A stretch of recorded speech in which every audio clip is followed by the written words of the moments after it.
Alléluia. Vraiment que le Seigneur Jésus-Christ bénisse votre présence tous. Au nom de Jésus. Amen.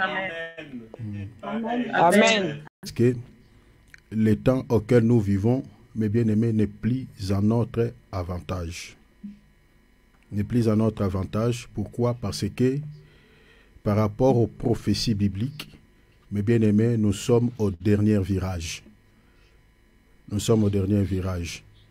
Donc le Seigneur revient parce que les signes qui caractérisent son retour, mes bien-aimés, sont visiblement vus. Presque tous sont accomplis. Donc à des moments comme ceci, nous devons toujours rester comme notre bien-aimé Habakkuk sur nos postes, et puis pas seulement sur nos postes, mais sur la tour. Hein, je suis dans Habakkuk chapitre 2, verset 3e.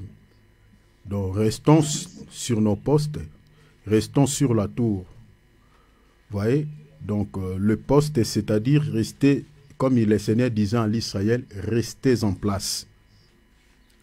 Donc ne tourne pas les regards ça et là pour voilà, chercher je ne sais pas quoi dans le monde. Parce que le monde auquel nous vivons, chers enfants de Dieu, je ne mens pas, je jure au nom du Seigneur Jésus-Christ, est sous le coup du jugement de Dieu. En voyant tout ce qui se passe dans le monde, chers enfants de Dieu, moi, votre frère, je suis les informations tous les jours, mes bien-aimés, le monde auquel nous vivons est sous le coup du jugement de Dieu. Et très très bientôt, le Seigneur interviendra d'abord. Vous savez, dans le mode opératoire de Dieu, Dieu ne juge pas les méchants et les justes ensemble. Dieu, avant de juger le méchant, il va d'abord récupérer les justes, il va d'abord les cacher. Comme il avait fait au temps de Noé, comme il avait fait aussi au temps de notre bien-aimé Lot. Avant de juger la génération de Noé, l'ancien monde, Dieu a pris d'abord le juste qui était Noé et toute sa famille qui est l'image de l'Église. Il va d'abord les cacher dans l'arche, vous comprenez? Donc l'image de l'arche ici, c'est l'image du ciel. C'est-à-dire il va d'abord les cacher là-bas et ensuite il va juger les habitants du monde. Il a fait la même chose pour notre bien-aimé Lot et toute sa famille. Donc, le Seigneur, avant de juger ce monde, il viendra d'abord chercher son Église, qui est moi et toi. Voilà pourquoi j'ai dit rester sur nos postes, c'est-à-dire dans la parole, dans la présence de Dieu, dans la prière. Ne t'éloigne pas de la sainteté, ne t'éloigne pas de la sanctification. Voilà, c'est ça les postes. Ne t'éloigne pas.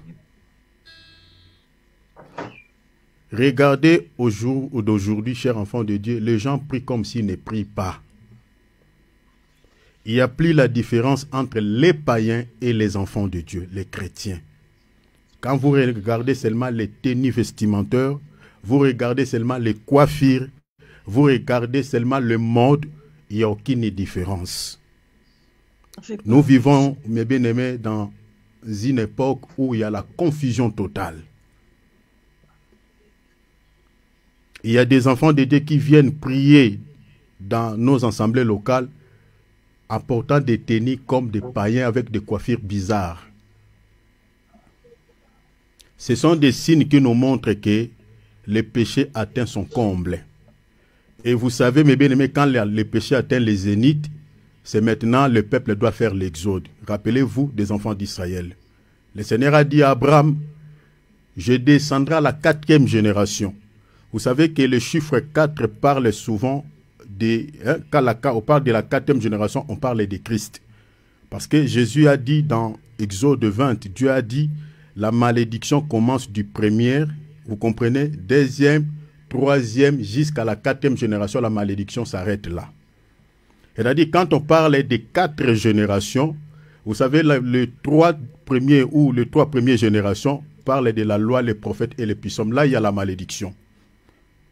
Vous comprenez? Parce que le peuple n'a jamais été béni dans la loi, ni dans les prophètes, ni dans les psaumes. Il a fallu qu'une quatrième génération vienne. C'était le Seigneur Jésus-Christ. Et sa génération, c'est l'Église. C'est nous, les apôtres, y compris nous. Et c'est lui qui va maintenant arrêter la malédiction, parce que toute la malédiction était déversée sur lui à la croix de Golgotha. Donc c'est là où la malédiction s'arrête. Alors nous sommes cette génération-là, la dernière génération que le Seigneur viendra chercher. Mais avant que le Seigneur ne juge ce monde, il faut d'abord qu'il récupère son Église et les cacher dans les airs. Ainsi, il va déverser toute sa colère sur les habitants de ce monde, mais bien aimé, par rapport à toutes les actions mauvaises que nous sommes en train de voir. Les gens sont devenus de plus en plus méchants. Méchants, ça sent même l'odeur. La méchanceté, c'est vraiment, il n'y a plus de mots, quoi. Il n'y a plus de mots. En voyant ce qui se passe. Aujourd'hui, on tue une personne, ça fait plus peur. Ça crée plus, voilà, la frayère. On trouve ça normal. Sur les réseaux sociaux, on montre comment on est tenté de décapiter une personne, de tuer quelqu'un. Et puis voilà, vous zappez, et puis vous trouvez ça normal. Mais moi, je me rappelle à l'époque, nous, quand on grandissait, on était des petits enfants. Quand vous passez là où on va les cercueils, mes bien-aimés, si tu sais que dans cette maison-là, on va les cercueils, tu tournes ton visage ailleurs, tu ne veux pas voir ça. On avait la peur de la mort. Mais ce n'est pas la génération de TikTok, ce n'est pas la génération d'Instagram aujourd'hui. Les enfants d'aujourd'hui n'ont pas la peur de quoi que ce soit. C'est horrible ce qu'on voit aujourd'hui. Donc, le Seigneur a accordé la délivrance à son peuple lorsque le péché a atteint les zéniths, comme il avait dit à Abraham.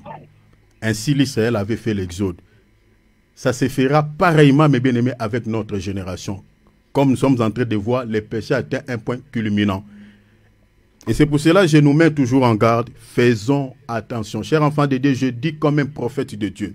Parce que l'Écriture dit Dieu ne fait rien sans avoir au préalable révélé son secret à ses serviteurs, les prophètes. Je sais de quoi je vous parle. Restez sur vos postes, c'est-à-dire dans la sainteté, dans la crainte de nom du Seigneur, et sur la tour. La tour, c'est-à-dire dans une dimension très élevée. La tour, c'est une maison qui est très élevée. C'est-à-dire, au fait, ne laisse pas que ta vie de prière puisse s'abaisser. Ne te laisse pas au bas de l'échelle.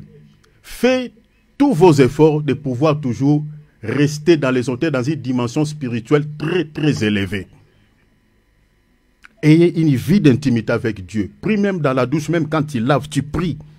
Tu es dans la toilette, tu pries. Tu marches, tu pries. Tu es, voilà, tu es allé acheter, c'est-à-dire, sois toujours connecté, ton esprit soit toujours connecté avec le Seigneur. Parce que nous ne savons pas, mes bien-aimés, à quel moment l'enlèvement interviendra. Parce que les signes sont accomplis. Les signes sont visiblement vus. Les signes qui annoncent au retour, mes bien-aimés, sont accomplis. Le Seigneur a dit, quand vous verrez toutes ces choses, sachez-le que je suis proche à la porte.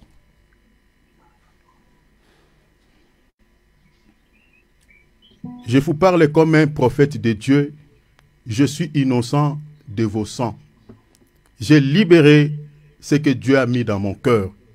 C'est à chacun de nous maintenant de pouvoir les garder.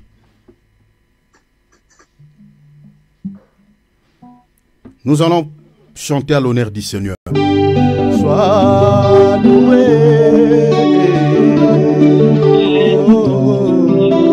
sois béni, oh Papa, le Dieu d'amour, le Tout-Puissant.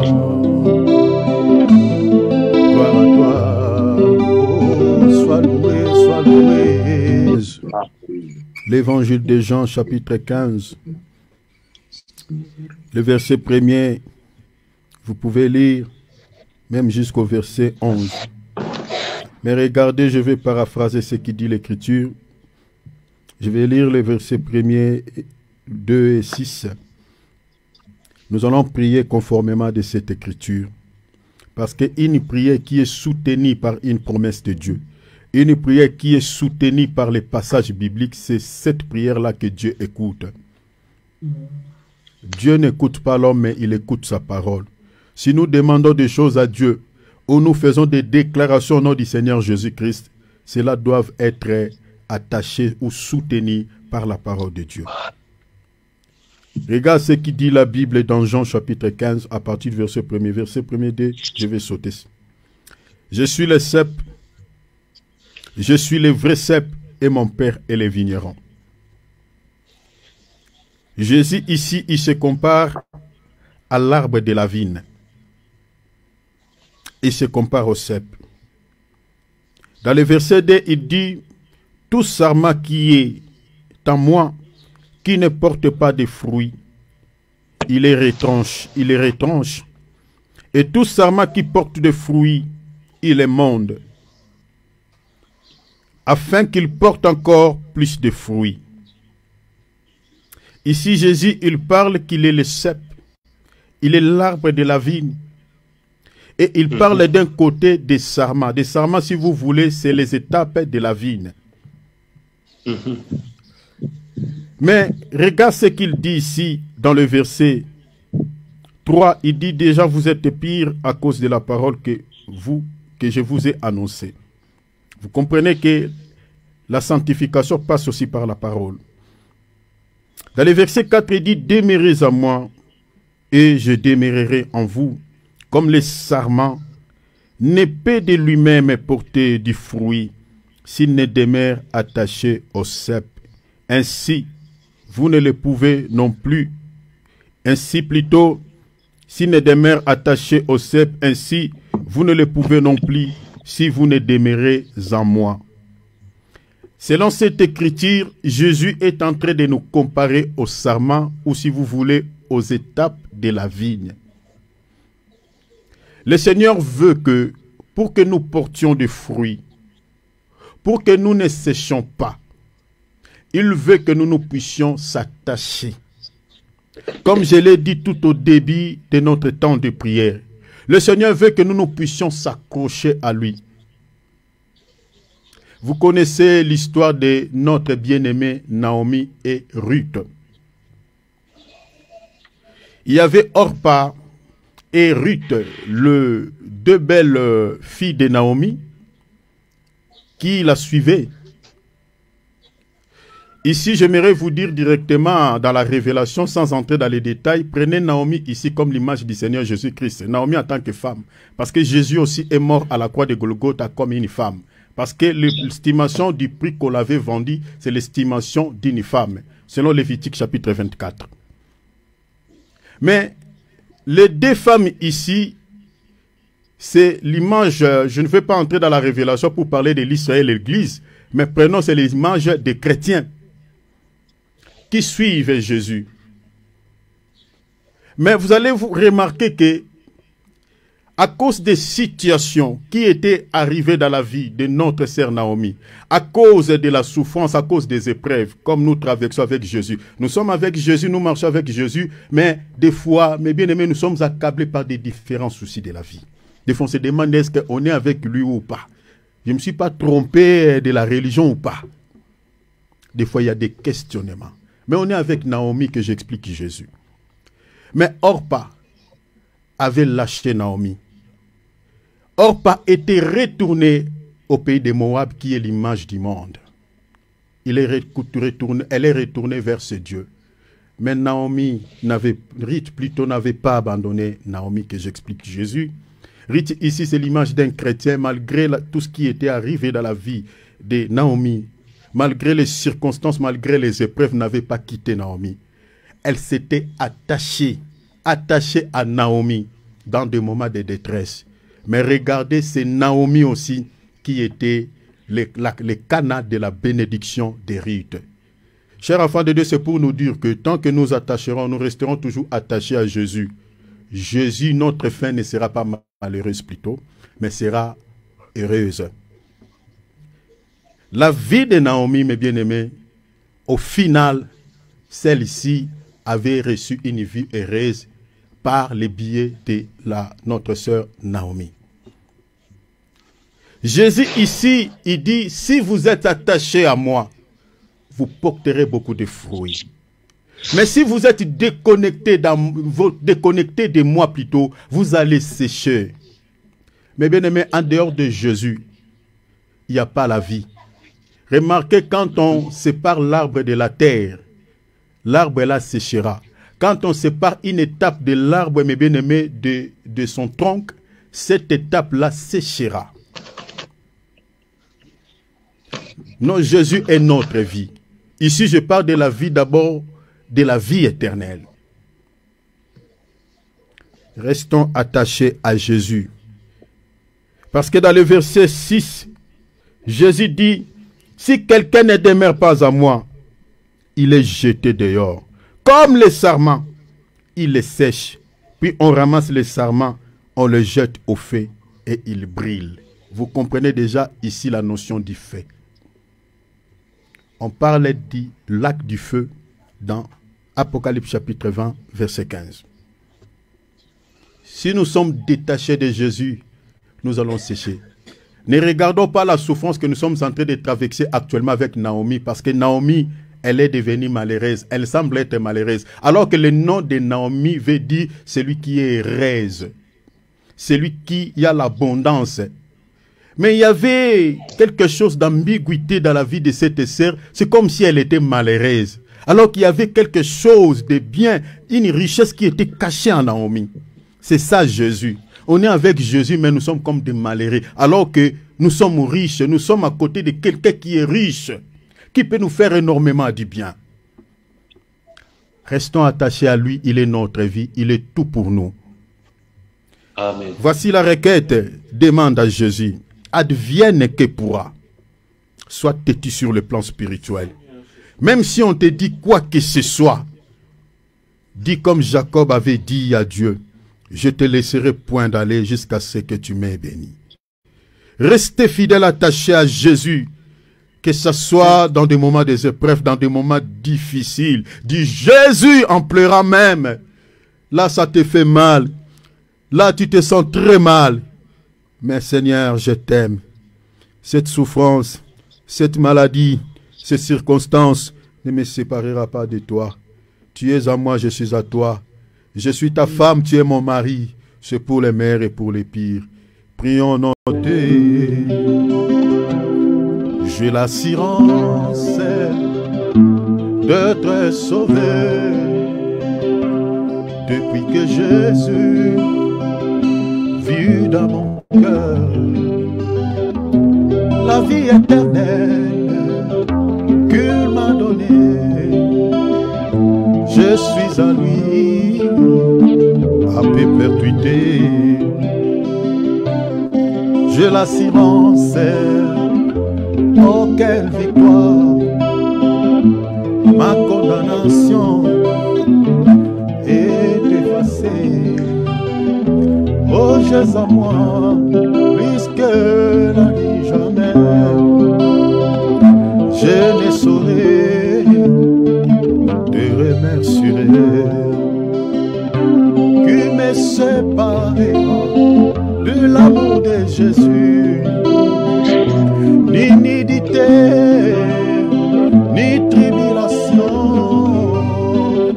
ni homme, ni ange, ni domination, rien me séparera de mon sauveur. Qui me séparera, on y va.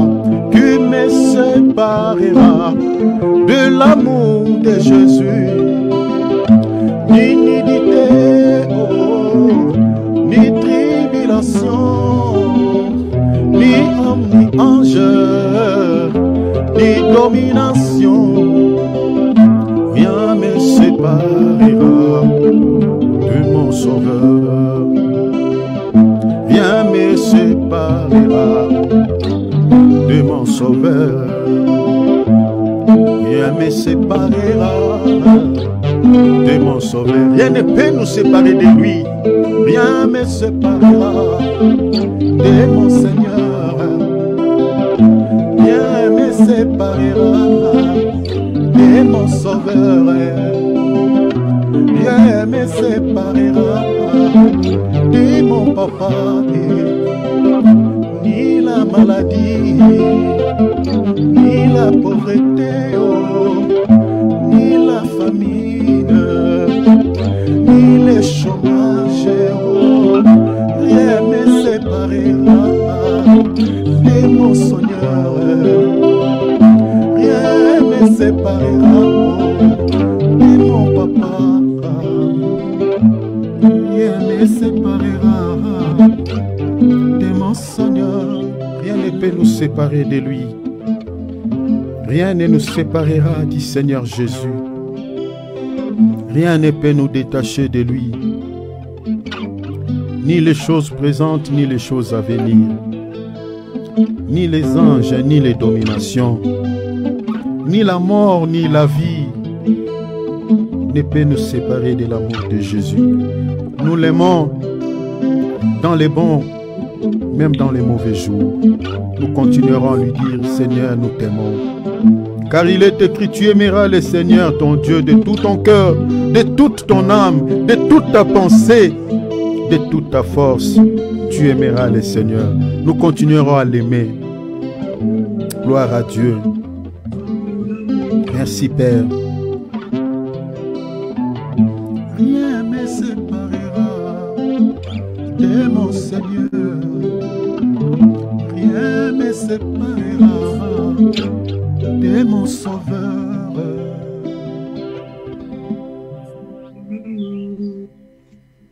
Le monde des ténèbres travaille, mes bien-aimés, arrache-pied, comme dit la Bible, parce qu'ils savent, ils ont paix des temps. Si vous lisez dans Apocalypse 12, lors de sa précipitation, quand on a précipité l'ennemi sur la terre, le texte dit qu'il était animé d'une grande colère, sachant qu'il a paix des temps. Lorsque le diable a été précipité sur la terre, mes bien-aimés, il n'était pas descendu vers la terre en train de se réjouir, avec plein de sourires, avec plein de plaisir. Mais le texte dit, lorsqu'il a été précipité vers la terre, il était animé d'une grande colère. La raison pour laquelle, en regardant ce qui se passe dans ce monde, vous allez comprendre que ces derniers n'aiment pas les habitants de la terre. Il a la rage, au fait. Il a la rage par rapport à tout ce qui se passe dans ce monde. Même ses propres enfants. Regardez le merci que le diable donne même aux occultistes. Il les arrache la vie de manière littérale. Il les impose aussi beaucoup de soucis. S'ils sont sincères, ils vous diront. Même ceux qui sont dans la magie noire, même ceux qui sont dans la magie rouge. Il est animé d'une grande colère. L'ennemi de Satan, c'est l'homme. Les anges l'ont dit, les anges qui l'ont précipité. La Bible dit, il y a une voix qui disait au ciel, malheur aux habitants de la terre. Malheur, lisez Apocalypse chapitre 12, à partir du verset 9, descendez. Malheur aux habitants de la terre, parce qu'il a été précipité vers vous, animé d'une grande colère, et sachant qu'il a paix des temps. Voilà pourquoi il agit dans une grande vitesse. Il agit, mes bien-aimés, arrache-pied, pour pouvoir, mes bien-aimés, toucher, récupérer les âmes qui échappent à son contrôle. Et ce qui échappe à son contrôle, c'est nous les chrétiens. Nous allons, mes bien-aimés, le Seigneur ne nous a pas laissé les mains vides. Vous connaissez, mes bien-aimés, les armes offensives et défensives que le Seigneur a mis à notre disposition. Nous allons utiliser ces armes. La majorité de ces armes, mes bien-aimés, ce sont des armes de protection, parmi lesquelles nous devons toujours, mes bien-aimés, porter. On parle de la justice, il faut marcher dans la justice. On parle de la vérité, il faut demeurer dans la vérité. Si vous demeurez dans les mensonges, vous ne pouvez pas vaincre le diable. Parce que vous utilisez son arme. Parce que le diable a vaincu nos deux grands-parents en utilisant cette arme, les mensonges. Les esprits nous connaissent, mes bien-aimés, connaissent nos identités. On peut se tromper en tant qu'humain, mais on ne peut jamais se tromper devant les esprits. Si vous n'êtes pas dans la vérité, les esprits sauront. Et quand vous êtes en train de les combattre, mes bien-aimés, vous allez perdre le combat. Parce qu'ils sauront que vous êtes dans leur camp. Voilà pourquoi, mes bien-aimés, les armes défensives, la majorité, c'est la parole. Il a dit, gardez la crainte du nom du Seigneur. La Bible nous parle de la justice, la vérité, comme ceinture, comme une arme défensive. Et l'arme offensive que le Seigneur a mis à notre disposition, c'est l'épée de l'esprit qui n'est rien d'autre que la parole. Dans un autre langage, c'est le nom de Jésus. Parce que le nom de Jésus aussi, c'est la parole. Nous allons, mes bien-aimés, mettre hors d'état de nuire. Je ne sais pas ce que tu traverses dans ta vie. Peut-être tu as fait des mauvais rêves ces derniers temps. Peut-être il y a certaines complications dans ta vie ou au sein de ta famille. Certaines choses que tu trouves un peu bizarres. Tu dis, mais avant, il n'y avait pas tout ça, Seigneur. Mais comment cela tout est tombé à pic? Prie le Seigneur. Mets hors d'état de nuit tout esprit qui accompagne un souci, un problème négatif dans ta vie. Mettez-les hors d'état de nuit. Mais bien aimé, derrière chaque problème, il y a les esprits. Derrière chaque chose, il y a les esprits. Mettons hors d'état de nuit toute la manipulation de l'ennemi contre ta vie. Au nom de Jésus, élevons nos voix, prions. Père, Père, Père, tu es ma richesse, la source de mes grâces. Tu es ma richesse, oh Seigneur, la source de mes grâces. Mon chant d'allégresse, je suis Dieu, ma tendresse. Oh, tu fais des promesses qui se réalisent. Oh, tu es ma sagesse, tu es toute mon espérance.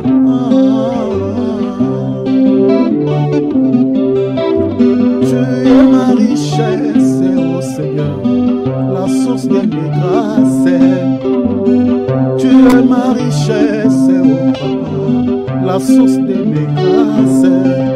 Mon chant d'allégresse, Jésus, tu es ma tendresse.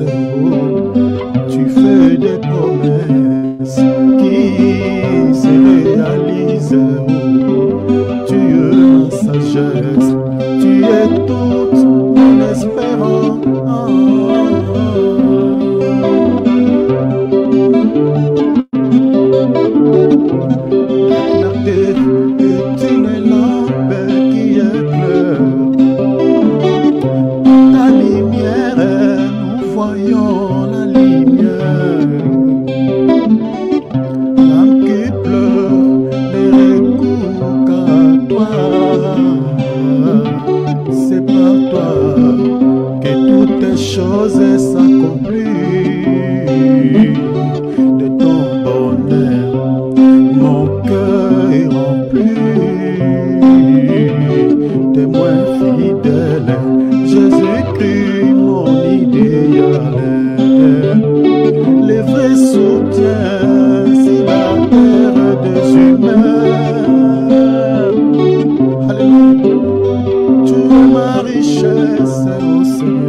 Le Seigneur soit loué.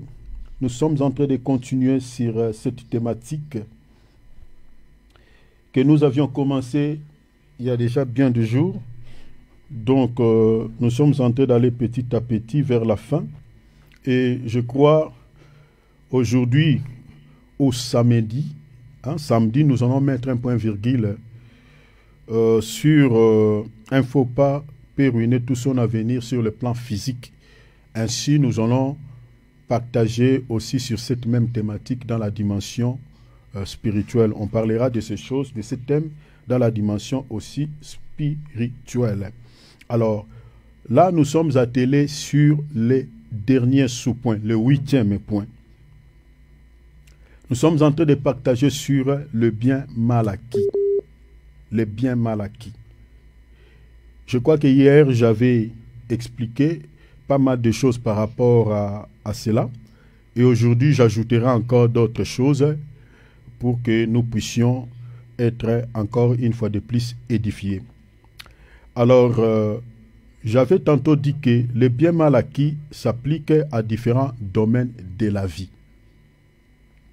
Le bien mal acquis s'applique, je dis, à différents domaines de la vie, que ce soit dans les relations personnelles, les affaires, les richesses, les avantages, les acquisitions ou d'autres aspects de la vie, où des gains sont obtenus de manière injuste, immorale, malhonnête, illégale, corrompue ou trompeuse. Ces pratiques sont généralement vouées à l'échec, à des difficultés à l'avenir ou à long terme, si vous voulez. C'est-à-dire, le bien mal acquis, c'est quelque chose qui n'est pas bien. C'est-à-dire, vous détenez quelque chose qui n'est pas à vous, qui appartient à quelqu'un d'autre. Mais vous l'avez obtenu de manière illégale. La chose qui appartient à autrui, vous l'avez reçue d'une manière illégale ou par la voie de la corruption. Ça peut être par une voie voilà, de la méchanceté, vous comprenez? Et cette chose-là que vous détenez, que vous avez obtenue ou que vous avez réussi de manière malhonnête, de manière injuste, c'est ça ce qu'on appelle les biens mal acquis. Donc, comme j'ai dit que les biens mal acquis s'appliquent à différents domaines de la vie. Différents domaines de la vie. Donc, je parle des relations personnelles, les richesses et les affaires, ainsi de suite. Alors, ces genres de pratiques sont généralement voués à l'échec ou à des difficultés ou à des conséquences tragiques à l'avenir. Parce qu'aujourd'hui, il y a bien de gens qui y ont des biens mal acquis, qui détiennent, qui possèdent des biens mal acquis, des objets ou voilà, certaines choses qui n'est pas à eux, ou soit ils ont réussi ces choses-là de manière malhonnête et il est fier, il se tape des lix de pouvoir posséder cette chose-là. Vous roulez avec une voiture volée et vous êtes en train de faire des ambiances. Déjà, les gens n'ont pas peur. Hein. Déjà, vous êtes en train de rouler dans quelque chose qui peut vous précipiter vite à la mort. Mais la chose que l'objet que vous possédez ne vous appartient pas. Donc vous pouvez se cogner sur un arbre, vous pouvez voilà, se cogner sur un autre véhicule. Et puis c'est fini pour vous. Parce qu'un bien mal acquis, je parlerai aussi qu'un bien mal acquis attire aussi les malédictions. Je donnerai des textes ici. Mais avant cela, lisons quand même quelques passages de la Bible. Galates chapitre 6, verset 7. Comme j'avais dit hier, si vous avez un bien qui n'est pas à vous, ou vous l'avez obtenu, vous l'avez reçu de manière malhonnête, chers enfants de Dieu, si la personne que vous avez, à qui vous avez pris cette chose-là existe, allez remettre, soit remettez ça aux hommes de Dieu. Et puis dit la vérité, on va prier pour vous, pour enlever la malédiction qui est sur votre tête. Parce qu'aujourd'hui, nous prions, nous réclamons des choses à Dieu, et nous ne voyons pas la main de Dieu agir efficacement comme au temps des apôtres. Et puis on se pose énormément de questions, mais comment au temps des apôtres, les paralytiques marchaient, les aveugles voyaient, il y avait des guérisons miracles, il y avait la puissance, mais dans notre temps, nous prions comme si nous ne prions pas. Mais pourquoi aujourd'hui, dans notre temps, la puissance de Dieu ne se manifeste pas comme au temps des apôtres? La question, celle de savoir. Voilà la raison pour laquelle nous sommes allés là-bas, pour partager de ces choses. Parce que si vous détenez un bien mal acquis, vous détenez un bien que vous avez reçu de manière injuste, chers enfants de Dieu, ça peut bloquer même vos prières. Ça peut bloquer. Il y a des gens qui ont fait des choses, ils ont juste confessé avec Dieu, mais ils n'ont jamais confessé ça auprès des hommes de Dieu. Parce qu'il y a certains péchés que tu peux confesser directement avec Dieu, mais il y a des péchés que tu dois les confesser aussi auprès des hommes de Dieu. Parce qu'ils vont prier pour toi. Parce que tout péché n'est pas pareil. Comme certains disent que voilà, il n'y a pas un grand péché, il n'y a pas un petit péché. Je ne sais pas, ils ont pris ça où. Alors que dans la Bible, il y a des grands péchés, il y a aussi des petits péchés. Lisons Galates chapitre 6, verset 7. Souffrez, moi je suis évangéliste. La Bible dit, vous connaîtrez la vérité et la vérité vous affranchira. À des moments comme ceci, avec tous les mal que nous sommes en train de voir dans le monde, la manière même les gens viennent prier dans nos églises, mes bien-aimés, il faut que de tels messages soient prêchés. Soient prêchés. Sinon, les gens iront en enfer. Iront en enfer. Parce qu'il y a des hommes de Dieu qui veulent le chiffre, mais qui ne veulent pas les qualités des fidèles. Moi, l'église que moi je dirige, je ne peux pas accepter les sœurs s'habillent comme des prostituées. Jamais. Je préférerais même rester avec 2-3 personnes qui vont se comporter conformément à la parole que des gens qui viennent comme ça voilà, remplir la salle et qui ne respectent pas la parole de Dieu. Ce n'est pas normal. Ce n'est pas normal. Où est la différence dont la Bible parle entre les justes et les méchants? La Bible dit que nous sommes des lettres écrites, liées par les hommes. Quand on parle des hommes, on parle des gens, des êtres humains. C'est-à-dire notre vie doit être modèle, peut être tout un message aux païens. Vous savez, pour la première fois, on a appelé les disciples chrétiens en Antioche. C'était par rapport à quoi? Ce sont les païens qui ont donné le nom chrétien. Beaucoup ne savent pas. Hein?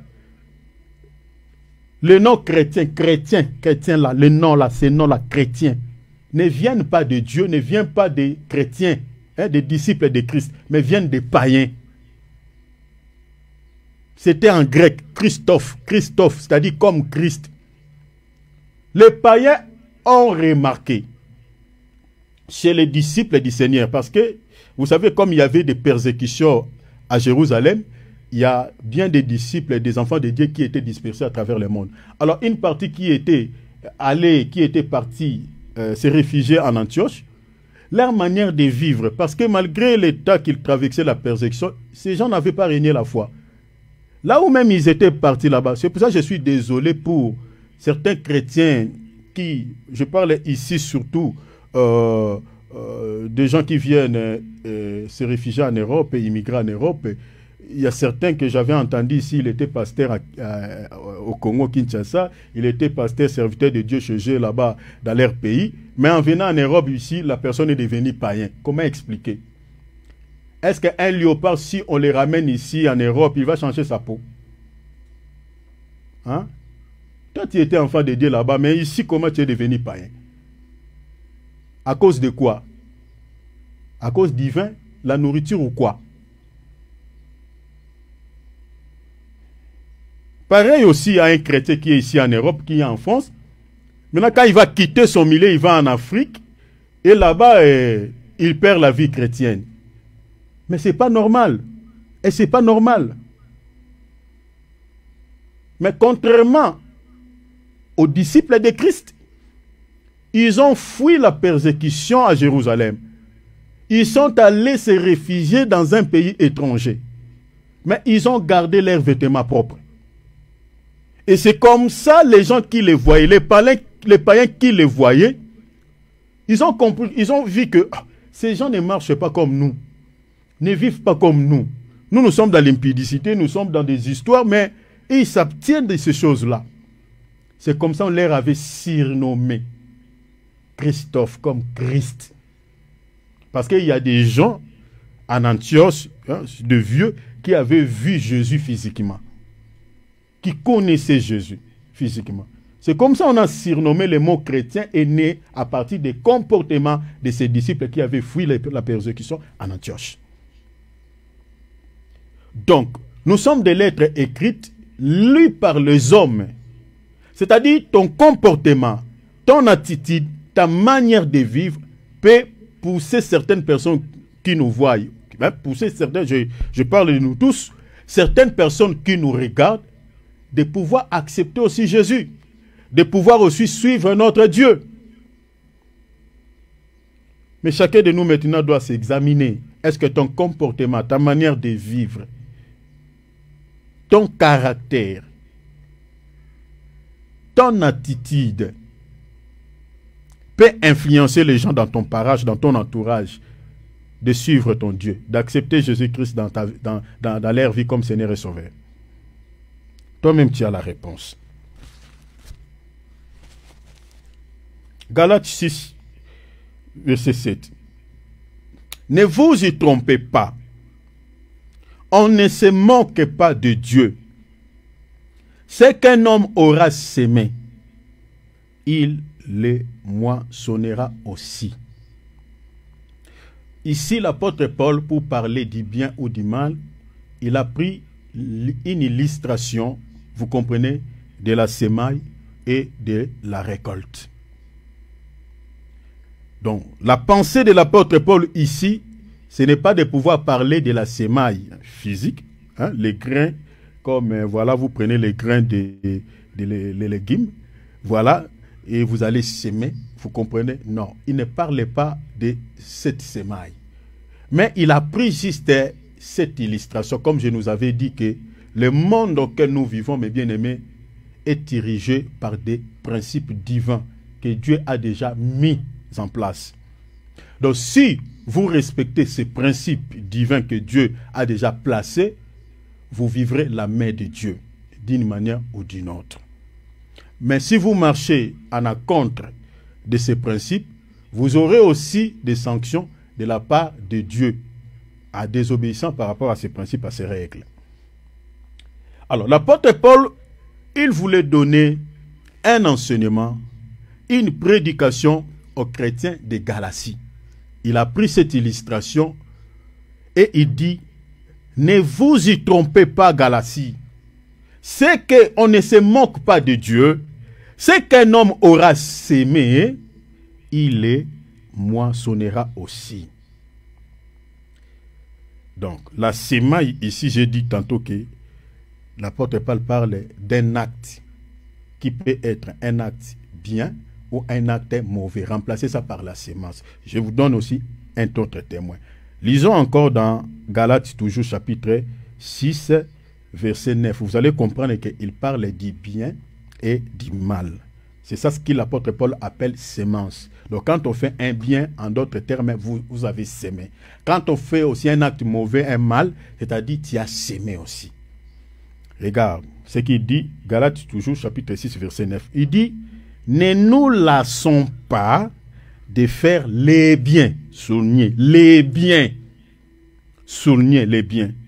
Vous pouvez aussi remplacer les biens par un acte mauvais, un mal.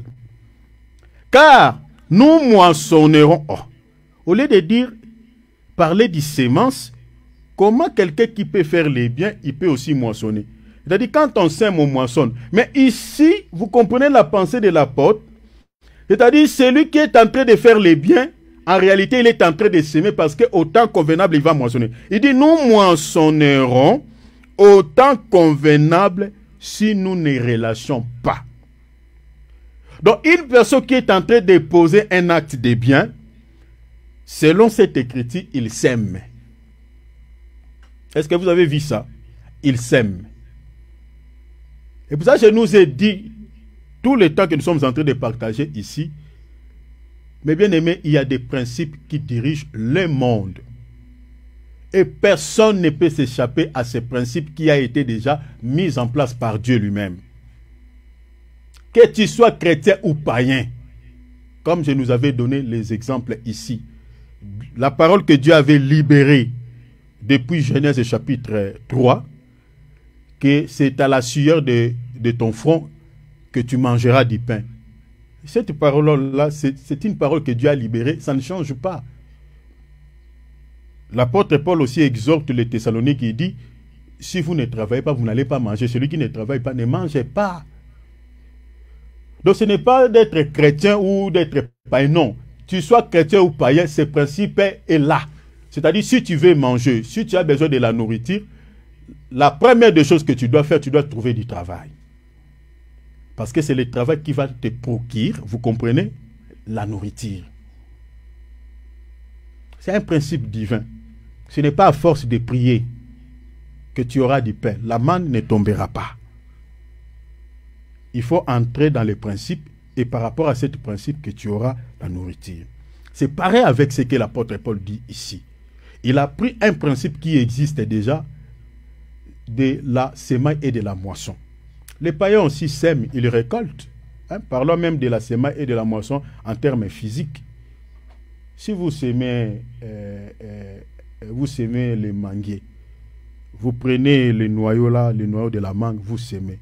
Que tu sois chrétien ou païen, comme tu respectes le principe, la terre fera quoi? La terre va pousser, va faire germer cette semence. C'est ça, en fait, le principe.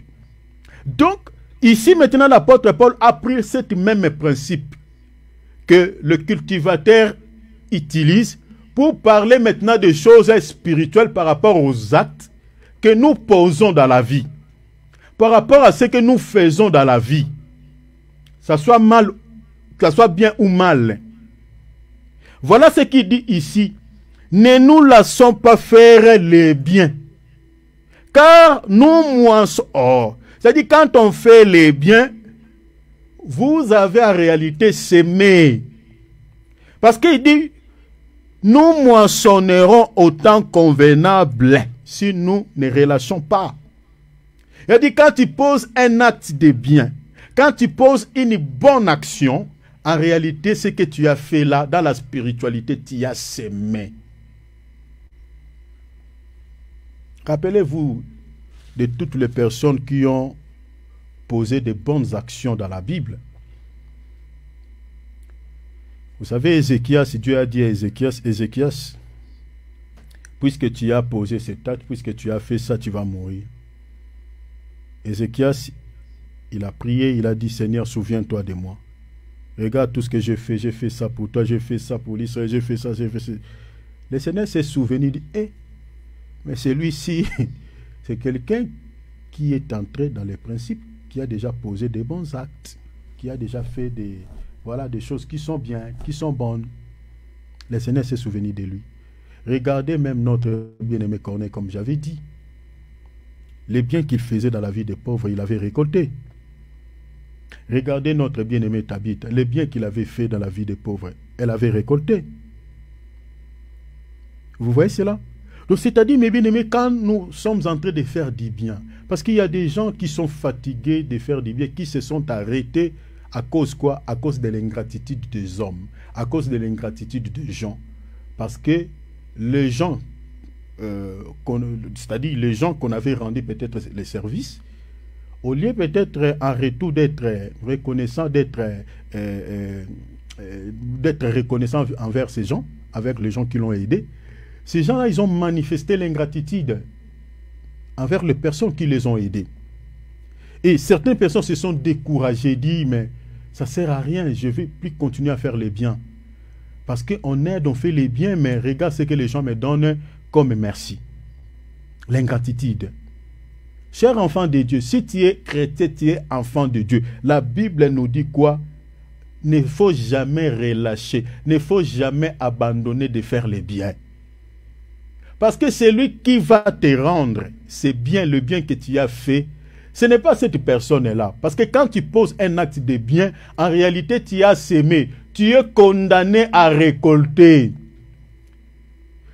Toutes les bonnes actions que nous posons, tous les biens que nous faisons aux hommes, mes bien-aimés, ce n'est pas perdu. J'aimerais dire à quelqu'un, peut-être tu soutiens les gens, tu aides les gens financièrement, matériellement, d'une manière ou d'une autre. Tu soutiens les gens qui sont dans la détresse. Tu aides les personnes qui sont dans les difficultés. N'arrête pas de faire le bien.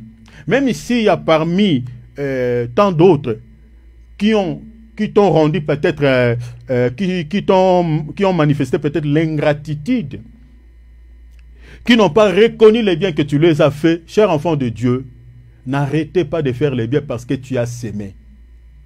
Tu es entré dans un principe divin, tu es condamné à récolter l'un des 4 matins. Tu le récolteras d'une manière ou d'une autre.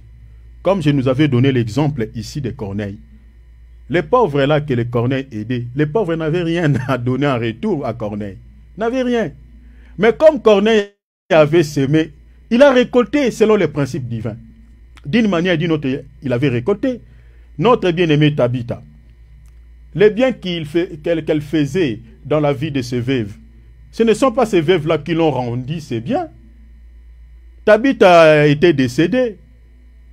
Mais les biens qu'elle avait fait dans la vie de ses veuves, le Seigneur l'a rendu un bien plus que ce qu'elle faisait dans la vie de ces veuves-là. Et comme je nous avais dit ici, dans la loi du sément et de la récolte, sur le plan agriculture, quand on sème le maïs, on récolte le maïs. Mais souvent dans la spiritualité, ça change. Ça change. Tu sèmes le maïs, tu récoltes l'haricot, comme j'avais dit hier. Tabitha avait sémé les objets matériels, mais Dieu l'a rendu quoi? La vie. Vous voyez cela?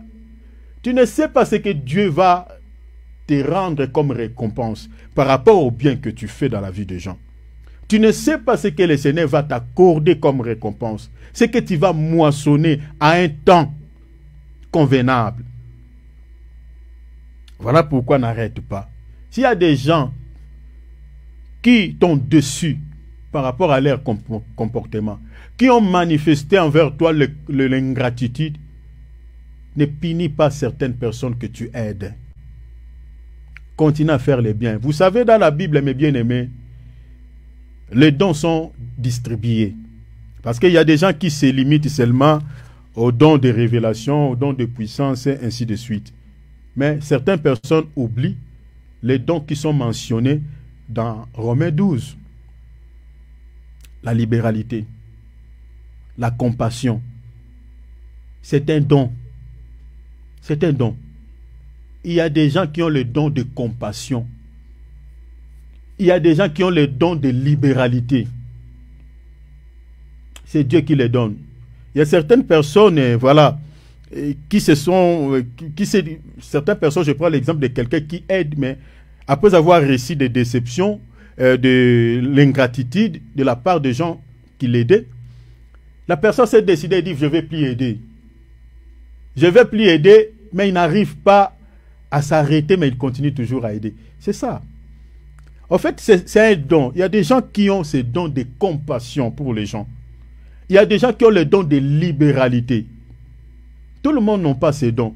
Il y a des gens qui n'ont pas vraiment assez de moyens, mais ils ont ces dons-là de libéralité, de soutenir les gens financièrement, matériellement. Bref, il y a certains hommes qui sont riches dans ce monde, mais ils dépensent leurs argent où? C'est dans des bêtises, dans des choses inutiles. Mais les pauvres sont là. Ils ne les soutiennent pas. Ils ne les soutiennent pas. Par contre, ils récupèrent même le paix que les pauvres ont. C'est ça le comportement des mauvais riches de ce monde.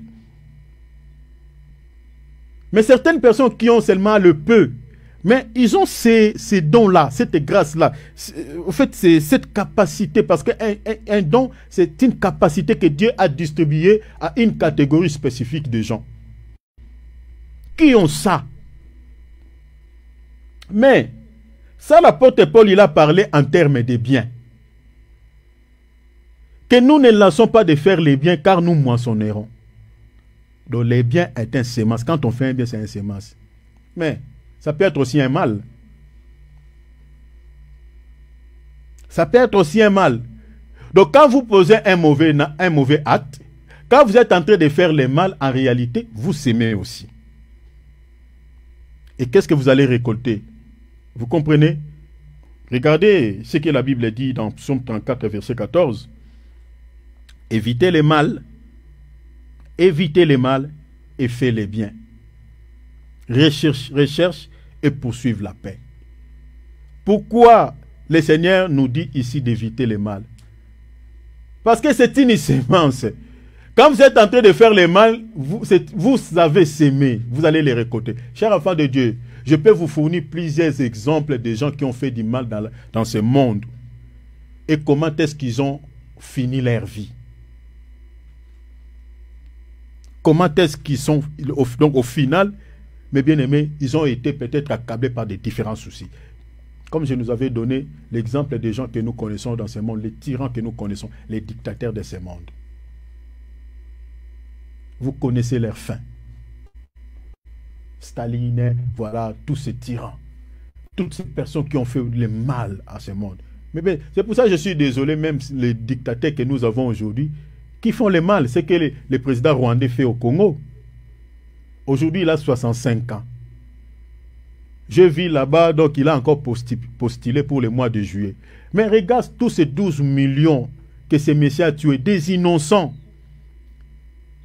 des faibles, des personnes vulnérables, des enfants qui ne peuvent combattre. Chers enfants de Dieu, vous savez, quand vous êtes en train de combattre les gens qui n'ont pas de force, c'est Dieu qui combattra à leur place. Je vous promets, je vous dis au nom de Jésus, vous allez voir la fin de ces tyrans, de ces présidents.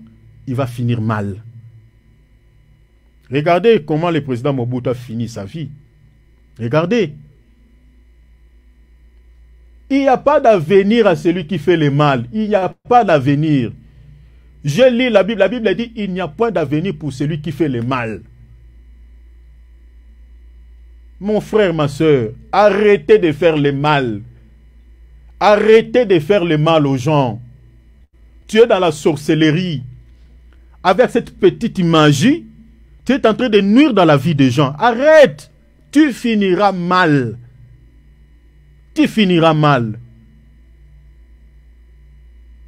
Les gens sont en train de souffrir dans la famille à cause de toi. Parce que tu as pris une magie. Et cette magie-là, c'est pas pour faire le bien, mais nuire à la vie des gens. Mais tu vas finir très très mal. Très mal, je te promets. Regardez tous ceux qui ont pratiqué la sorcellerie avant toi. Comment est-ce qu'ils ont fini? Les biens mal acquis. Regarde, je lis Proverbe chapitre 16, verset 8. Comme je nous avais exhorté hier, mieux vaut paix des biens gagnés honnêtement que beaucoup de richesses obtenues de façon malhonnête. Cher enfant de Dieu, sois fier avec l'épée que le Seigneur met entre tes mains, vis avec, que d'aller commettre des choses fausses, d'aller chercher des richesses de manière injuste, pour pouvoir quoi? Pour pouvoir subvenir. Tu n'en tueras que, mes bien-aimés, des soucis dans l'avenir. Tu attireras des soucis dans l'avenir. Tu travailles. Ne volez pas les objets du travail. Ne vole pas. Comme je nous avais donné l'exemple de cette sœur qui travaille voilà, dans une société ici. Qui volait les papiers toilettes. Les papiers toilettes, ça coûte combien? Mais elle préfère de récupérer les papiers toilettes de la société là où il travaille. Il amène ça chez elle. Maintenant, quand on va l'arrêter, il va attribuer maintenant cette arrestation, la perte d'emploi, aux sorciers. Aux sorciers. Ah, ça, je vois que c'est les influences, ce sont des réclamations, surtout aujourd'hui avec les enseignements que nous avons aujourd'hui. Parce que cette sœur-là, c'est un Africain qui fait ça. Donc il vole, il prend tout ça là, il dit oh, les salaires qu'on me paye là c'est petit, tout ça. Je ne peux pas encore retirer dans ces mêmes salaires l'argent pour acheter les papiers toilettes. Mais annule les contrats. Toi tu avais accepté ce contrat. Annule. Parce que le jour où on va t'arrêter là, tu vas attribuer ce perte d'emploi à l'ennemi. Tu oublieras que toi-même tu étais l'ennemi, Satan de ta propre vie. Et ça peut avoir encore des poursuites judiciaires. C'est horrible ça.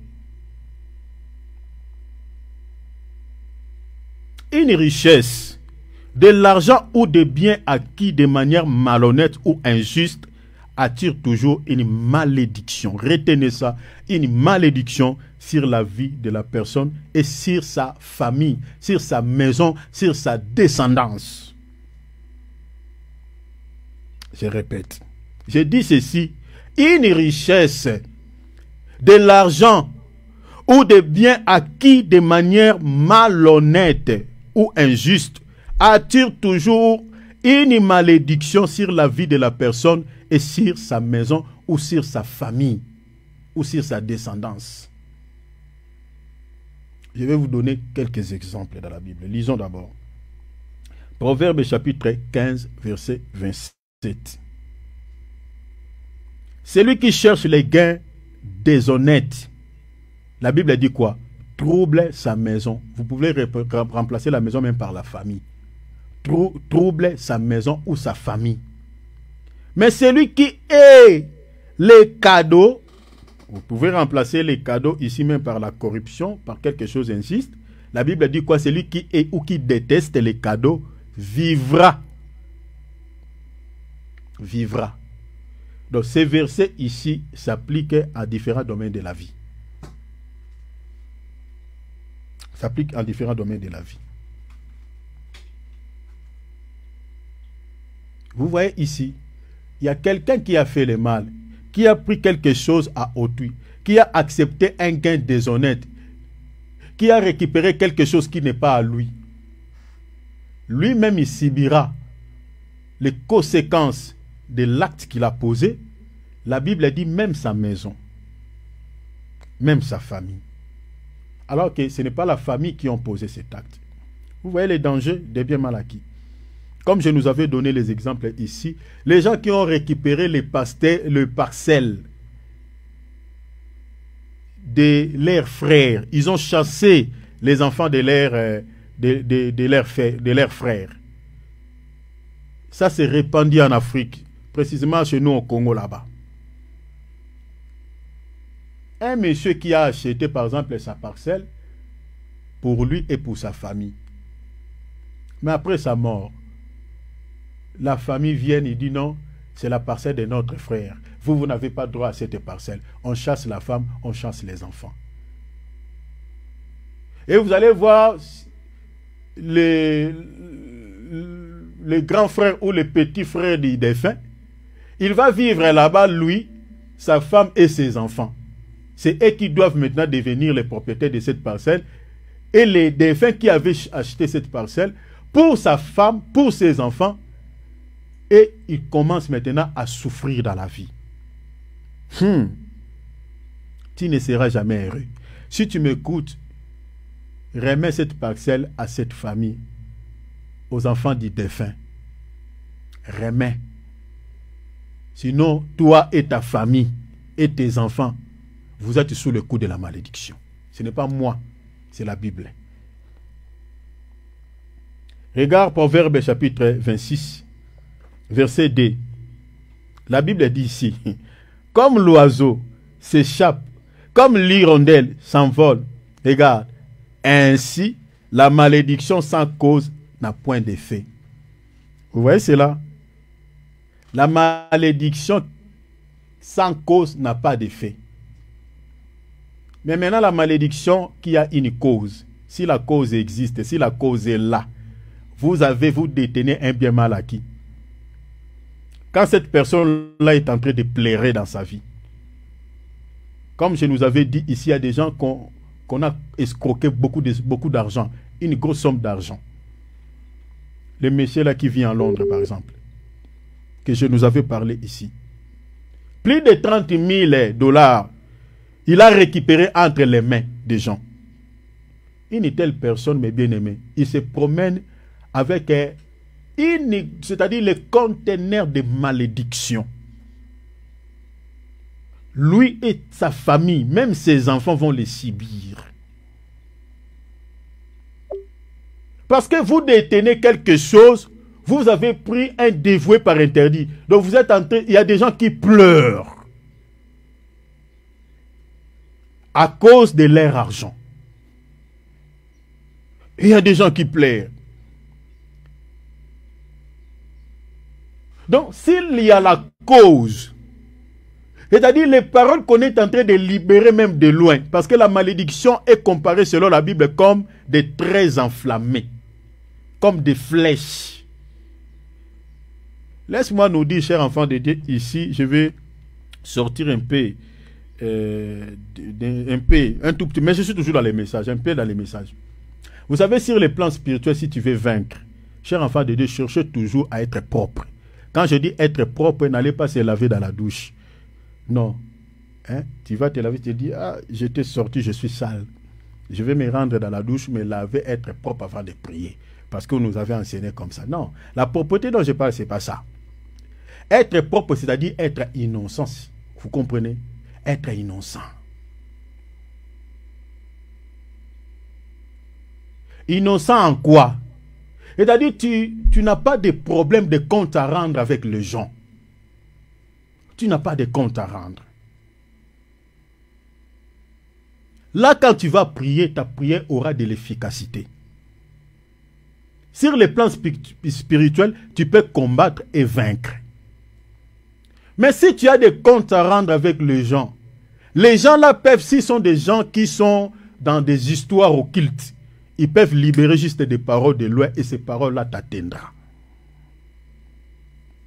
T'atteindra. Il y a des gens qui ont l'habitude de dire, voilà, vous savez, l'oiseau ici, comme on dit, comme l'oiseau s'échappe, vous voyez, comme l'hirondelle s'échappe, ainsi la malédiction, sa cause n'a pas l'effet. Donc l'oiseau ici remplaçait la vie de l'homme. A dit, tu peux s'échapper à une malédiction si tu es innocent. Tu peux s'échapper à une parole de malédiction de la part des sorciers ou de Satan si tu es propre. Mais si tu n'es pas innocent, tu as des comptes à rendre. Nous aimons dire dans nos prières, réciter ces passages bibliques. Il y a beaucoup de chrétiens qui aiment ces passages. Ces passages de la Bible, tout ça, psaume 91. Seigneur, tu as dit que 1000 tombent à ton côté, 10 000 à ta droite, tu ne seras jamais atteint. C'est bien bon. Vous savez, quand tu récites certains versets de la Bible, cher enfant de Dieu, il faut que tu te rassures que non, toi, tu peux bénéficier de cette promesse. Ou tu es le bénéficiaire de cette promesse. Parce que ceux qui sont les bénéficiaires de cette promesse-là, que 1000 tombent à ton côté, 10 000 à ta droite, tu ne seras jamais atteint. Ceux qui sont bénéficiaires de cette promesse, ce sont des gens qui n'ont pas de biens mal acquis. Qui n'ont pas de compte à rendre avec les gens. Des gens qui sont propres. Mais il y a certaines personnes qui ont des comptes à rendre avec les gens, qui détiennent des choses d'autrui. Et là, il sait, Seigneur, tu as dit. Ah, il fait une prière d'autorité. Il transpire. 1000 tombent à ton côté, 10 000 à ta droite, tu ne seras jamais atteint. Nous disons oui et amen si tu es propre. Dieu a dit à l'Israël, ton péché t'atteindra. Si tu es dans le péché, tu as un dévoué par interdite, tes ennemis t'atteindront. Pour se libérer, il faut rendre. Vous êtes dans une relation amoureuse avec une femme qui n'est pas la vôtre. C'est un bien mal acquis. Cette relation-là que vous êtes en train de maintenir avec cette femme, c'est un bien mal acquis. Il y a des gens comme ça dans la vie, comme ça. Surtout en Europe, ici, n'en parlons pas. J'ai raconté pas mal de cas comme ça. Donc, une femme qui est dans le mariage, mais qui fait l'adultère avec un autre homme à l'extérieur. Pareil aussi avec les hommes. Maintenant, les hommes qui sont en train de poser ce genre d'actions, qui posent ces mauvais actes, mais la relation là, cette relation que vous êtes en train d'entretenir avec cette femme ou avec cet homme, c'est un bien mal acquis. Et ça ne peut que vous attirer des malédictions. Et cette malédiction atteindra même ta progéniture. C'est pas bon. C'est pas moi, c'est la Bible. Vous savez, ce sont des vérités qui se trouvent dans la Bible. Mais je ne sais pas pourquoi certains serviteurs de Dieu ne les disent pas aux enfants de Dieu. Regardez, hein. Vous connaissez l'histoire de Pharaon. Pharaon a été frappé par la malédiction, lui et sa maison. À cause de quoi? Parce que Pharaon avait récupéré une femme qui n'était pas la leur. Une femme d'autrui. Et Pharaon maintenait cette femme dans une relation amoureuse, alors que la femme là, elle était une femme mariée à quelqu'un d'autre. Elle a été touchée par la malédiction. Et toute sa famille aussi. Mais la famille était innocente. Mais la famille a été touchée par la malédiction à cause du péché de quelqu'un d'autre. Vous pouvez lire Genèse chapitre 12, versets 17 à 18. Les gars, la Bible dit, mais l'Éternel frappa des grands plaies Pharaon et sa maison. Au sujet de qui? De Sarai, femme d'Abraham. Ah! Il y a certaines personnes, vous laissez les célibataires. Certains hommes, vous laissez des femmes célibataires. Vous aimez seulement les femmes qui sont mariées. Pourquoi? Parce que cet homme-là l'a rendue tellement belle. Parce qu'elle est entre les mains de quelqu'un d'autre qui est en train de rajeunir la beauté de cette femme. Et toi, tu veux maintenant bénéficier de quelque chose qui n'est pas à vous. Ou soit un homme, qu'une femme est en train de faire un grand travail qui est derrière, qui se cache derrière. Vous voyez cet homme-là, quand il sort, il est beau, il est joli. Alors qu'il y a une femme qui se cache derrière, qui fait un travail pour rendre son mari beau. Et toi, l'homme que tu veux sortir avec lui, faire l'impudicité ou l'adultère, c'est l'homme qui est marié. C'est ça l'acte que Pharaon avait fait. Il a laissé toutes les femmes en Égypte. Mais la femme qui lui pleut, c'est seulement la femme d'autrui. Et regarde ce que Dieu a fait. Hein? Vous voyez? Il a semé une mauvaise action et il a récolté. Et non seulement lui et toute sa maison. Il y a certaines personnes aujourd'hui qui vivent des situations avec leur famille, des situations compliquées. Compliquées. À cause de quoi? À cause des biens mal acquis. À cause des biens mal acquis.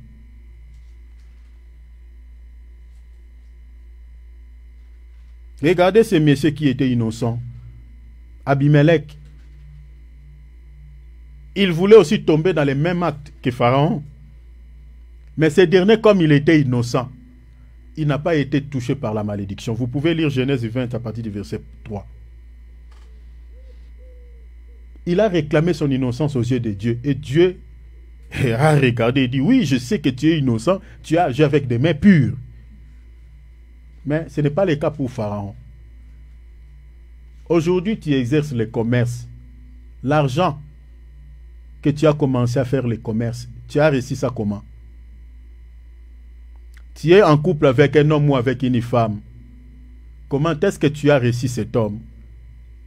Comment est-ce que tu as réussi cette femme? Entre les mains de quelqu'un? Tu as choqué quelqu'un dans la vie pour récupérer sa femme ou son mari? Tu as choqué quelqu'un dans la vie et que tu as récupéré son argent? Que tu commences à faire les affaires là? Chers enfants de Dieu, nous devons nous débarrasser de tout ce qui est péché. Nous devons, mes bien-aimés, nous débarrasser de tout ce qui n'honore pas Dieu. Nous devons nous débarrasser de tout ce qui est bien mal acquis. Tout ce qui n'est pas à nous. Tout ce que nous avons reçu de manière frauduleuse. Tout ce que nous avons reçu de manière malhonnête. Débarrassons-nous de cela. Au cas contraire, on garde un dévoué par interdit. Sois juste, sois honnête. Aujourd'hui, la vie chrétienne semble une vie un peu, voilà, qui ressemble à la vie du monde. À la vie du monde. Les païens posent de mauvaises actions, les chrétiens pareil. Mais non. Mais non. Peut-être vous êtes dans la drogue, vous vendez comme... Il y a cette, je ne sais pas, un chrétien qui vend la drogue. Et tu te tapes des leaks quand tu reçois de l'argent et tu as beaucoup d'argent. Oh mon Dieu. C'est un bien mal acquis. C'est un bien mal acquis.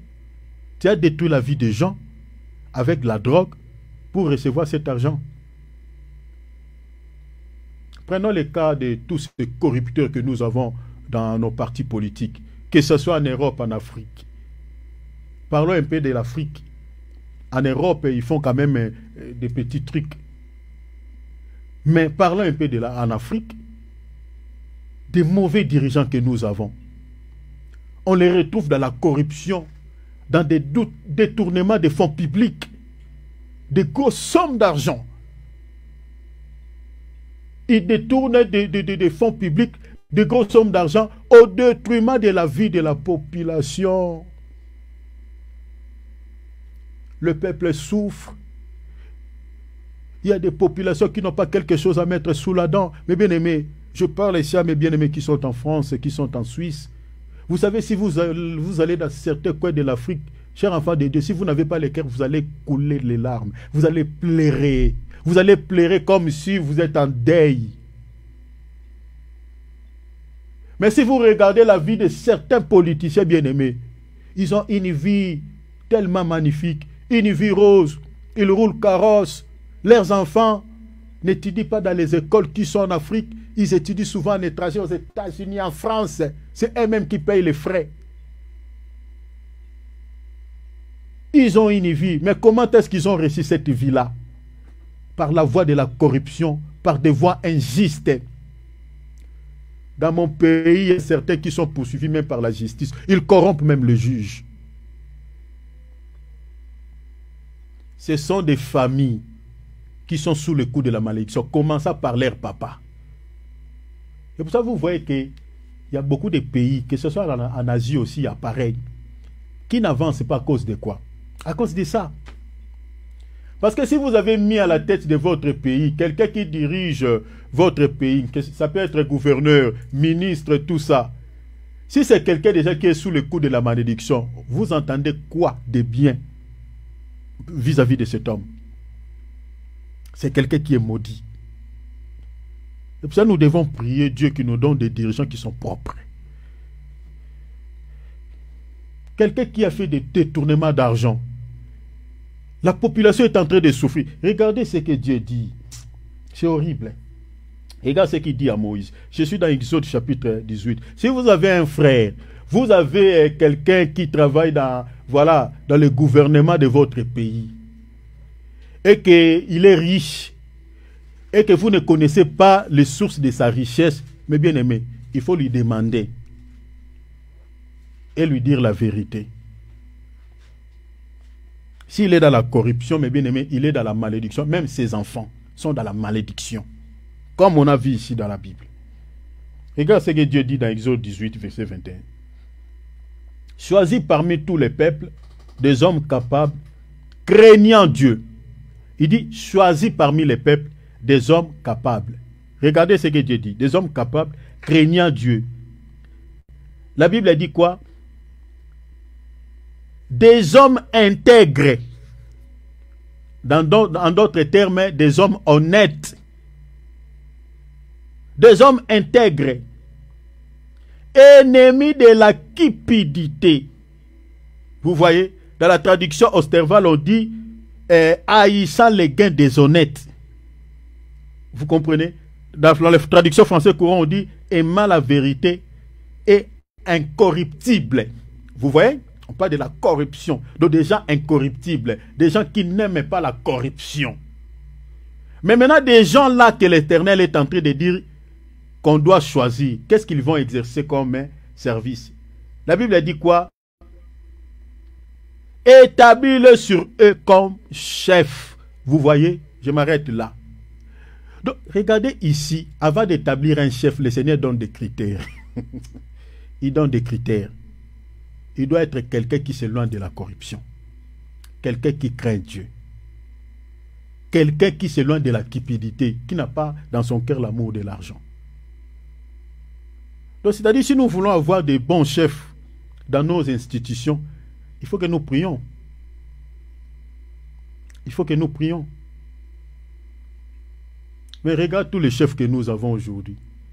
On l'attrape dans la corruption, mais il est à l'aise, il ne se culpabilise pas, il se promène, il passe à la télé, il fait des émissions. Ce sont des gens qui sont sous le coup de la malédiction. Sous le coup de la malédiction. Nous avons certains chefs même au niveau de la justice. Vous savez, même la justice de ce monde est corrompue. À cause de quoi? De l'argent. De l'argent. L'argent. Richesse de ce monde. C'est des innocents qui font la prison. Des criminels se promènent comme des hommes libres. Mais des innocents croupissent dans des prisons. Croupissent dans des prisons. Ce sont des réalités que nous avons dans ce monde. Psaume chapitre 15, verset 5, traduction Semeur. Celui qui n'exige pas d'intérêt sur un prêt, qui n'accepte pas des pots de vin. Les pots de vin, ici, dans certaines traductions de la Bible, c'est traduit par la corruption. Qui n'accepte pas des pots de vin pour condamner l'innocent. Celui qui se comporte ainsi ne trébuchera jamais.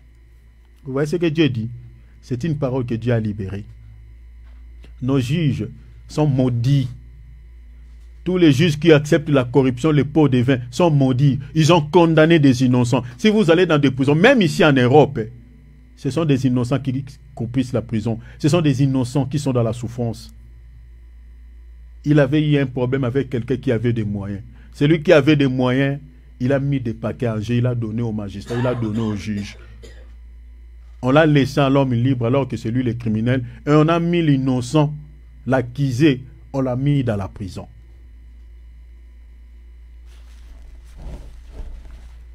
Ce sont des juges maudits. Dieu le punira. Dieu le punira et il le jugera. Chers enfants de Dieu, marchez dans l'honnêteté. Marchez dans l'honnêteté. Tu fais des activités. Tu fais quelques affaires. Dans le domaine où de la vie que tu es, tu te retrouves. Évitez l'injustice. Évitez la malhonnêteté. Évitez de récupérer quelque chose de manière malhonnête. C'est ça ce qu'on appelle bien mal acquis. Et cette chose-là, ça peut vous créer ou vous engendrer un souci dans l'avenir. Dans l'avenir. Il y a des patrons qui exploitent leurs travailleurs pour augmenter leurs revenus. C'est un bien mal acquis. Comment est-ce que vous êtes en train de devenir riche? Parce que vous êtes en train d'exploiter les gens. Surtout les riches de ce monde. Vous êtes en train de faire le commerce, vous vendez des trucs, mais vous trompez vos clients pour augmenter votre bénéfice. C'est un bien mal acquis. Ça, ce sont des cas fréquents, partout dans le monde. Les gens qui font des commerces, comme je nous avais donné les exemples de nos mamans là, qui sont dans les affaires. Mais c'est horrible. Ils ont des mesures bien taillées. Ils utilisent des mesures bien rétrécies. Et ce sont des gens aussi qui remplissent nos assemblées. Pendant l'intercession, on entend plus leur voix. Je nous avais dit ici, parmi les armes de protection, il y a aussi la justice. Il y a aussi la vérité. Ce sont des armes de protection. Vous savez, la justice, comme une arme de protection, selon la Bible, la justice est une cuirasse. Je suis dans Éphésiens chapitre 6. Vous pouvez lire le verset 14. La justice est comparée comme la cuirasse. Vous savez, la cuirasse, c'est un vêtement qu'un militaire porte. C'est considéré comme une arme mais défensive qui protège la vie des militaires, d'un soldat. C'est-à-dire, on peut lancer une flèche de loin. Mais le fait que les militaires portent cet habit qu'on appelle la justice, le flèche peut l'atteindre, mais ne va pas percer son corps à cause de quoi? À cause de cette arme qu'on appelle la cuirasse. Ça protège sa vie.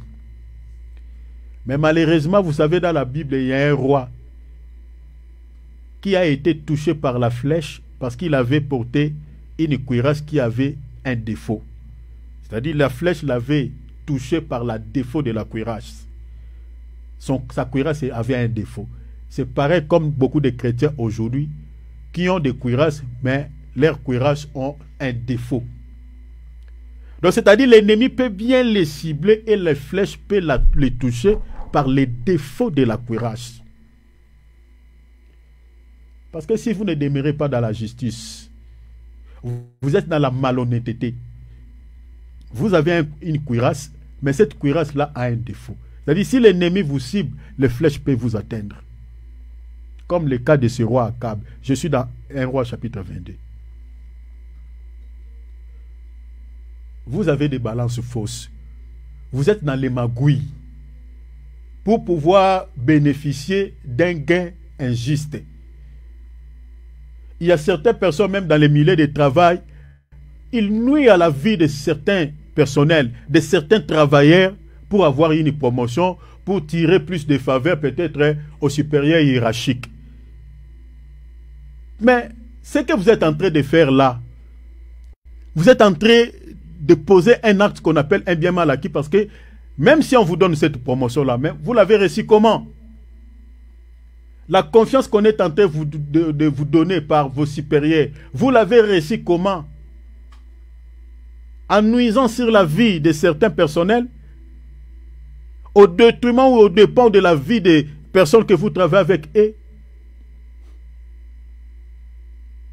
Mais bien aimé, les biens mal acquis, on peut les parler dans de différents domaines de la vie. Mais je ne sais pas les biens mal acquis que vous avez. Mais sachez-les que les biens mal acquis attirent toujours des soucis, des conséquences très tragiques dans l'avenir. Aujourd'hui, vous pouvez avoir une vie qui semble un peu meilleure hein, par rapport à ce que vous avez obtenu de manière malhonnête, hein, comme certains riches de ce monde qui ont une vie aisée, une vie magnifique, parce qu'ils ont obtenu ces richesses aux dépens de la vie de certaines personnes de pauvres, et ils roulent carrosse, ils ont une vie meilleure, ça semble comme ça. Mais le temps de la moisson arrivera. Le temps de la moisson arrivera. Au moment où vous allez récolter, c'est au moment où vous allez pleurer. Vous allez se rendre compte, comme j'avais entendu cet homme riche, Steve Jobs, avant sa mort, il a compris que tout est vanité, tout est rien. Il était mort suite à un cancer. Il a vu que sa richesse ne pouvait pas faire quelque chose pour qu'il continue à vivre, d'enlever cette maladie. Vous allez récolter le mal que vous êtes en train de faire. Arrêtez de faire le mal aux gens au profit de votre vie. Arrêtez ça, c'est ça ce qu'on appelle bien mal acquis. Vous voulez profiter de quelque chose, vous voulez obtenir quelque chose à votre faveur, mais bien aimé, sois correct, sois honnête, sois juste aux yeux de Dieu.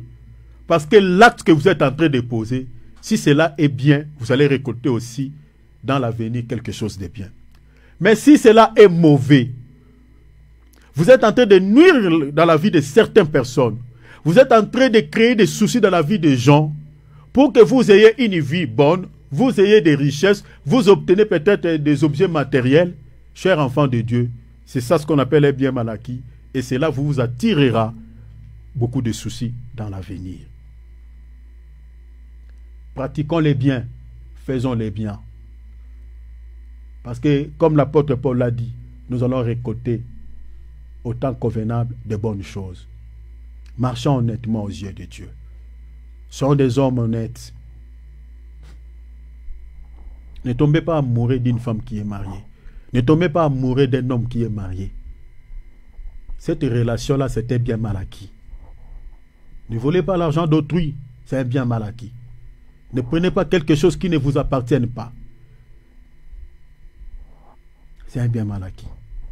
Faisons attention, sinon nous allons subir des conséquences très tragiques. Beaucoup de chrétiens aujourd'hui pleurent dans leur vie. Il y a beaucoup même qui ne savent pas, c'est à cause peut-être des actions mauvaises qu'ils avaient posées dans leur vie. Et aujourd'hui, ils moissonnent.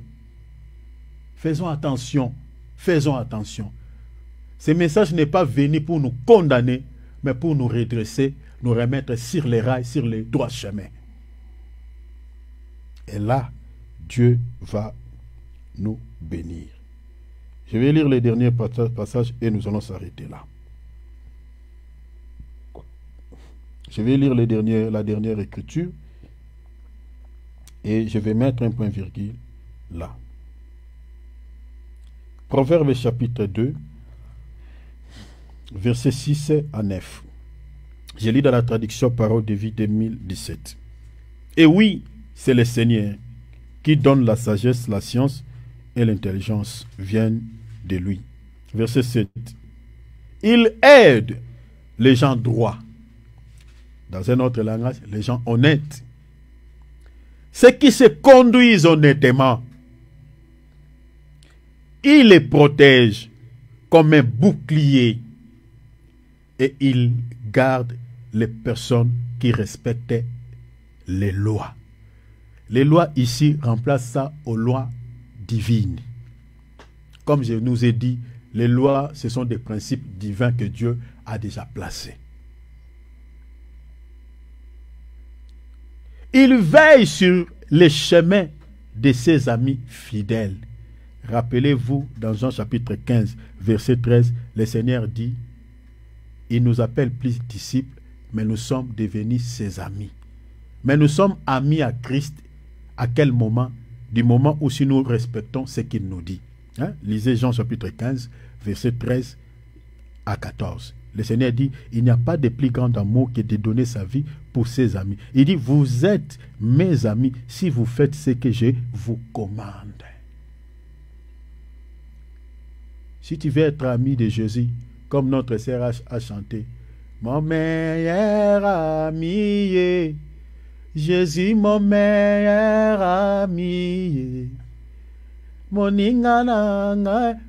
Jésus peut être le meilleur ami de celui qui respecte ce qu'il lui commande, ce qui obéit à lui. Comme il dit, respectez mes lois, marchez honnêtement. La Bible a dit, il veille sur les chemins de ses amis fidèles. Il n'y a pas, la Bible a dit dans le verset 9, il dit, si tu m'écoutes, regarde, tu vas savoir ceci.